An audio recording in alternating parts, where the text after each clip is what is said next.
Hello guys, welcome to my channel movie explain in minutes.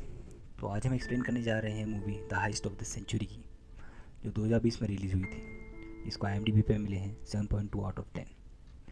अब इस movie के बारे में फैक्ट बताना चाहूँगा कि इस मूवी का स्क्रीन प्ले रियल फर्नांडो ने लिखा है, जिसने एक्चुअल में ये हिस्ट एग्जीक्यूट की थी 13 जनवरी 2006 को। तो कहानी की स्टार्टिंग में हमें एक आदमी दिखाया जाता है जो पेंटिंग कर रहा होता है। इस आदमी का नाम फर्नांडो होता है, जो इस मूवी का मेन लीड एक्टर है और इस चोरी का मास्टरमाइंड भी है। इसके साथ ही वो एक मार्शल आर्ट्स इंस्ट्रक्टर भी होता है। अब इसकी फाइनेंशियल कंडीशन इतनी अच्छी नहीं होती है। रात के वक्त जब वो घर जा रहा होता है तो बारिश भी हो रही होती है। वो एक जगह पे खड़ा हो जाता है और वहाँ पर जॉइंट फूकने लगता है। तभी एक गाड़ी आकर उस पर चींटे मार देती है, जिससे उसका जॉइंट भीग जाता है और वो उसको ज़मीन पर फेंक देता है। वो देखता है कि वो सिगरेट पानी के साथ बहता हुआ एक ड्रेनेज सिस्टम के अंदर चला जाता है और वो ड्रेनेज का ढक्कन एक बैंक रियो के सामने होता है। अब यहाँ पे वो सिगरेट के पीछे पीछे इसलिए जाता है क्योंकि वो हर चीज़ को बहुत ही गहराई से ऑब्जर्व करता है और वो बहुत ही साफ माइंडेड भी होता है। फिर वो उसी सीरीज को फॉलो करते हुए जाता है और वो उसके एग्जिट पे पहुंच जाता है। फिर उसके दिमाग में एक चोरी करने का प्लान आता है। उसके बाद वो अपने दोस्त से मिलने जाता है, जिसका नाम सेबेस्टियन होता है। सेबेस्टियन उसको कहता है कि इस प्लान को एग्जीक्यूट करने के लिए उसे इन्वेस्टर की ज़रूरत पड़ेगी, मतलब कि उसे पैसे की ज़रूरत पड़ेगी। और सेबेस्टियन कहता है कि मेरे पास अभी कोई पैसा नहीं है। इसके बाद फर्नांडो एक बंदे से मिलता है जो उसे कहता है कि मेरे पास पैसे नहीं है, लेकिन मैं तुम्हें एक ऐसे आदमी से मिला सकता हूँ जो ये काम कर सकता है, जो तुम्हारे प्लान पे पैसे लगा सकता है। और इस आदमी का नाम होता है लुइस मारियो। तो हम इसको मारियो कहेंगे। मारियो यहाँ पर एक कैरेक्टर है जो छोटी छोटी चोरियाँ करता है। उसकी एक बेटी भी होती है जिसका नाम लूसिया होता है।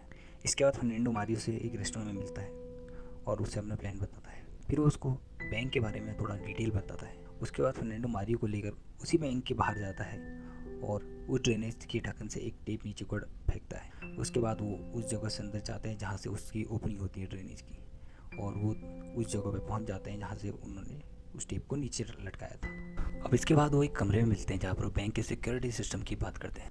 तो इतने में मारियो बोलता है कि जो बैंक के मोशन सेंसर हैं वो टेम्परेचर पे चलते हैं और टेम्परेचर में ज़रा सा भी फ़र्क आने पे वो हमें पकड़ लेंगे। इस पर फर्नांडो बोलता है कि मैंने वैसा ही सिस्टम अपने घर पे भी लगा रखा है और मैं जानता हूँ वो कैसे काम करता है। तो वो कहता है कि मोशन सेंसर्स मूवमेंट नहीं पहचानते, सिर्फ टेम्परेचर में आए फ़र्क को जानते हैं। इसके बाद वो एक सूट पहन के आता है जिसमें मोशन सेंसर कुछ काम नहीं कर रहा होता है। उस सूट के सामने मोशन सेंसर एकदम डिसफंक्शन हो जाता है। अब हमें मारियो पूछता है कि तुम बैंक वॉल्ट कैसे खोलोगे।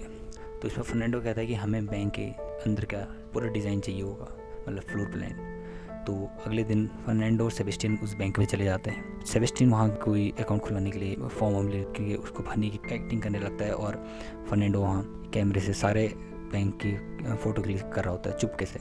इतने में जो बैंक की सिक्योरिटी होती है उसको फर्नांडो पर शक हो जाता है और फर्नांडो को अपने साथ नीचे पूछताछ के लिए ले जाते हैं। लेकिन फर्नांडो चालाकी से कैमरे का जो मेमोरी कार्ड होता है उसको निकाल लेता है और सिक्योरिटी वाले होते हैं उनको कैमरे में कुछ नहीं मिलता और वो उससे माफ़ी मांगते हैं।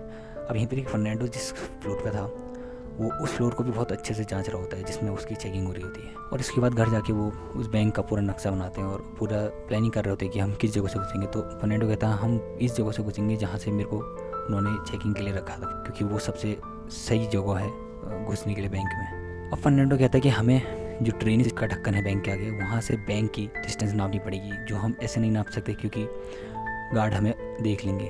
अब अगले दिन फर्नांडो अपने टीम मेंबर को भेजता है एक साइकिल लेके, जो वहाँ से उस साइकिल के पहिए के रोटेशन से उस एरिया का डिस्टेंस पता लगा लेते हैं। और फर्नांडो को बैंक के जो ड्रेनेज ढक्कन था वहाँ से बैंक की डिस्टेंस पता थी और गहराई भी, ड्रेनेज की गहराई भी पता थी। तो फर्नांडो पाइथागोरस लगा के वहाँ से उसका शॉर्टेस्ट डिस्टेंस निकालता है जिससे कि बैंक के अंदर आसानी से चले जाएँ। अब अगले दिन वो सब लोग नीचे टनल से जो ड्रेनेज सिस्टम होता है वहाँ से बैंक की तरफ को 45 डिग्री एंगल पे खोदाई करना शुरू कर देते हैं और एक पतली सी नली जैसी बनाना शुरू कर देते हैं। अब यहाँ फर्नांडो कहता है कि हम लॉकर को बिना जाने उस लॉकर को हम खोल नहीं सकते, तो हमें उस लॉकर के बारे में थोड़ा बहुत पता लगाना पड़ेगा।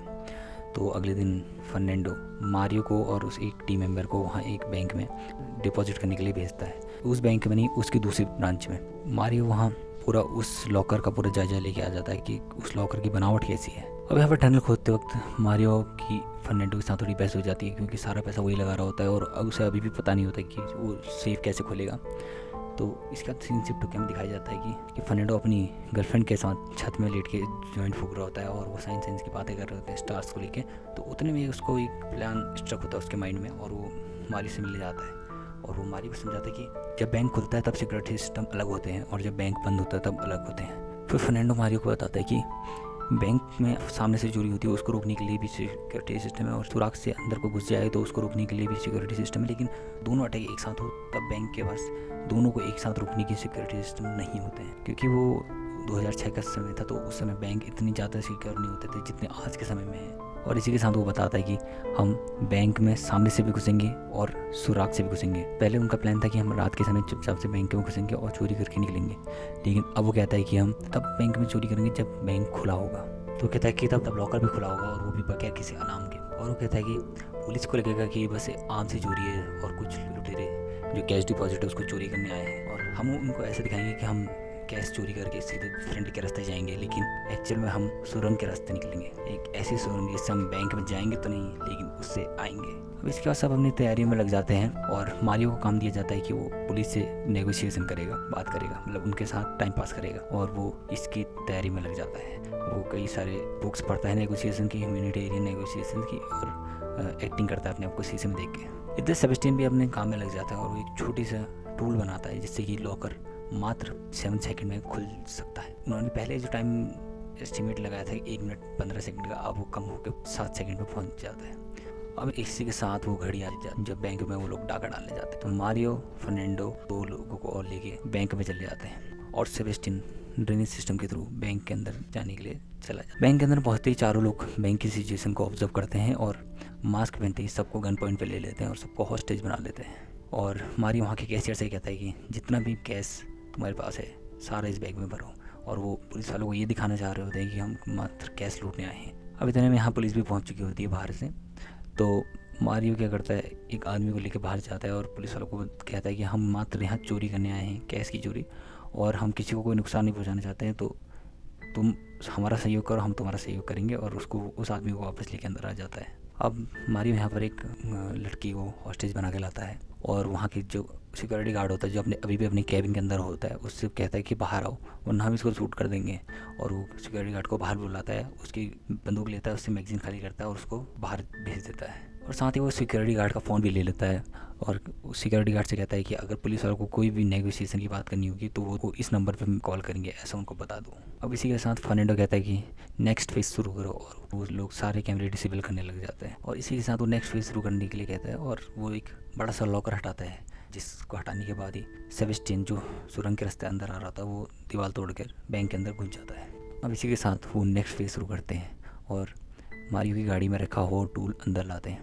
मारियो की गाड़ी जो थी वो बैंक के ही पार्किंग में पार्क थी, तो इसलिए उनको बहुत आसानी हो जाती है और वो टूल को अंदर ले आते हैं जो सेबेस्टियन ने बनाया था, जिससे कि वो अब सारे बैंक के लॉकर मात्र 7 सेकंड में खोलना शुरू कर देते हैं। फर्नांडो और सेबेस्टियन लॉकर खोल रहे होते हैं और मारियो और एल्बर्टो हॉस्टेजेस को देख रहे होते हैं। और तभी जो पुलिस चीफ होता है उसका कॉल मारियो के पास आता है, और क्योंकि वो मारियो से नेगोशिएशन करना चाह रहा होता है, तो तभी हमें दिखाया जाता है कि मारियो ने बहुत प्रैक्टिस की होती है इस नेगोशिएशन के लिए। अब यहाँ पर मारियो पुलिस चीफ से कहता है कि हमें यहाँ से निकालने की व्यवस्था करो, जो कि वो ऑब्वियसली बात है झूठ बोल रहा होता है क्योंकि वो लोग सुरंग के रास्ते बाहर जाने वाले होते हैं। अब यहाँ पर मारियो पुलिस वाले से टाइम चाह रहा होता है, तो वो एक प्लान करता है। वो कहता है कि मुझे तुम्हारी डिस्ट्रिक्ट अटॉर्नी से बात करनी है, और इसी के साथ मारियो एक हॉस्टेज को बाहर छोड़ देता है।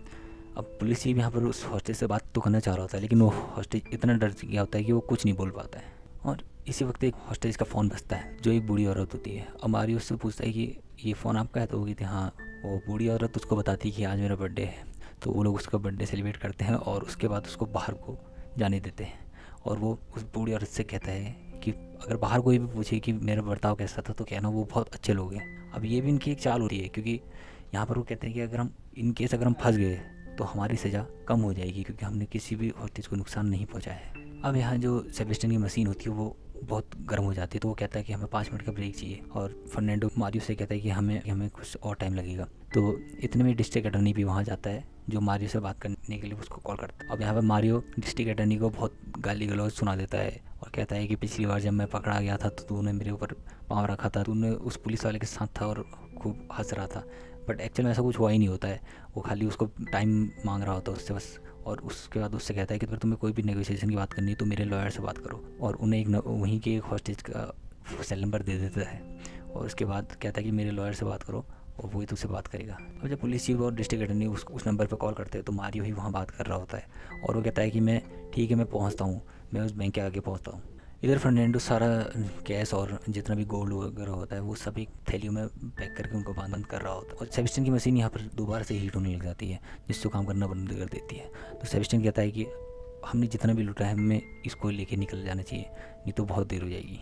अब यहाँ हमें फ्लैशबैक दिखाया जाता है जहाँ पर फर्नांडो अपने साइकोलॉजिस्ट से बात कर रहा होता है। तो यहाँ पर एक वो बहुत बड़ी बात कहता है कि क्या बुरा है, बैंक में डाका डालना है या उसको बनाना। इसी के साथ हमें ये पता चल जाता है कि फर्नांडो हर चीज़ को बहुत ही बारीकी से ऑब्जर्व करता है और उसका नज़रिया बहुत अलग होता है हर चीज़ के बारे में। अब यहाँ से फर्नांडो सारे थैलियों को उस सुरंग में डाल रहा होता है और वो मारियो को कहता है कि नेक्स्ट फेज पिज़्ज़ा पार्टी, और मारियो पुलिस वालों को कॉल करके कहता है कि हमें पिज़्ज़ा चाहिए और कोल्ड ड्रिंक चाहिए। अब यहाँ पर फर्नांडो सबकी बंदूकें लेके, जो कि नकली बंदूकें होती हैं, उनको लेके रुमाल भी जाता है और वहाँ पर रख देता है। और इसी के साथ वहाँ पर एक नोट भी चिपकाता है और उस नोट पे लिखा होता है कि we took only money but not love.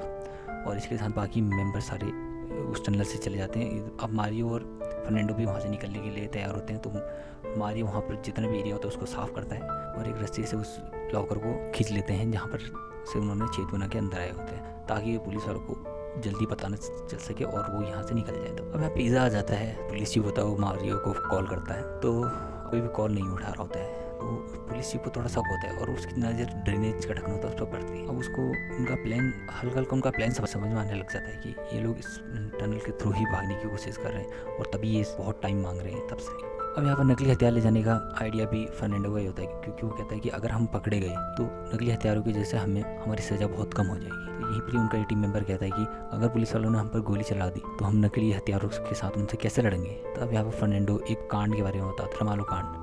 कहता है कि रमालो कांड के बाद कोई भी पुलिस वाला बैंक में घुसने की हिम्मत नहीं करेगा। अब मैं पुलिस से बाहर एक ऑफिसर से डिस्कस कर रहा होता है कि मुझे लगता है कि वो लोग सब जो ड्रेनेज सिस्टम है उसके रास्ते निकल, तो लेकिन जो दूसरा होता है उसके साथ उसकी बहस हो जाती है। अब यहाँ बैंक के अंदर कोई नहीं होता तो जितने भी हॉस्टेज होते हैं वो अपने परिजनों को फ़ोन करने लग जाते हैं। अब जो उनके परिजन होते हैं वो भी बैंक के बाहर ही होते हैं, तो वो सब बताते हैं कि अंदर से उनके फैमिली मेम्बर्स का कॉल आने लग गया है। अब यहाँ पर पुलिस चीफ का शक सही हो जाता है कि वो आगे के रास्ते नहीं आने वाले, उस किसी सुराग के रास्ते भागे हैं। तो वो एक स्पेशल यूनिट को उस ड्रेनेज के जो ओपनिंग होता है वहाँ पर जाने को कह देते हैं। अपना खुद फोर्स लेके बैंक के अंदर घुस जाता है। अब सीन शिफ्ट होकर दिखाया जाता है कि वो लोग बोट से भागने की तैयारी कर रहे होते हैं और यहीं पर ही उनमें थोड़ी बहस हो जाती है क्योंकि बोट स्टार्ट नहीं हो रही होती है। फिर हमें फ्लैशबैक दिखाया जाता है कि जब मारियो कहता है कि फर्नांडो से कि अगर उन्हें हमारे ड्रेनेज से भागने का पता चल जाएगा तो वो ड्रेनेज के ओपनिंग पे हमारा इंतजार जरूर करेंगे। अब यहाँ पर फर्नांडो अपना दिमाग लगाता है, वो उस जगह पर एक छोटा सा लकड़ी का बांध बना देता है और वो उस ड्रेनेज के फ्लो के अपोजिट में अपनी बोट को ले जाते हैं। अब यहाँ से बोट स्टार्ट करके उल्टी दिशा को चले जाते हैं,